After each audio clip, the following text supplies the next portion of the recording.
ایک نئی ویڈیو جس میں آپ کو بتاؤں گی ہاروت اور ماروت کا واقعہ۔ ہاروت اور ماروت اللہ کے فرشتے ہیں۔ آئیے جانتے ہیں ان سے آخر کیا گناہ سرزد ہوا کہ انہیں سزا کے طور پر لٹکا دیا گیا۔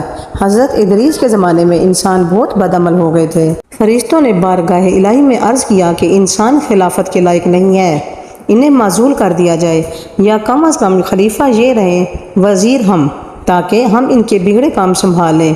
اللہ تعالیٰ کا ارشاد ہوا کہ اس کو غصہ اور شہوت دیا گیا ہے جس سے زیادہ گناہ کرتا ہے، اگر یہ چیزیں تم کو ملیں تو تم بھی گناہ کرنے لگو۔ فرشتے بولے کہ ہم تو گناہ کے پاس بھی نہ جائیں گے، خواہ کتنا ہی غصہ اور شہوت ہو۔ حکم الہی ہوا تم اپنی جماعت میں سے اعلیٰ درجے کے پرہیزگار چھانٹ لو، ان کو غصہ اور شہوت دے دیتے ہیں، پھر امتحان ہو جائے گا۔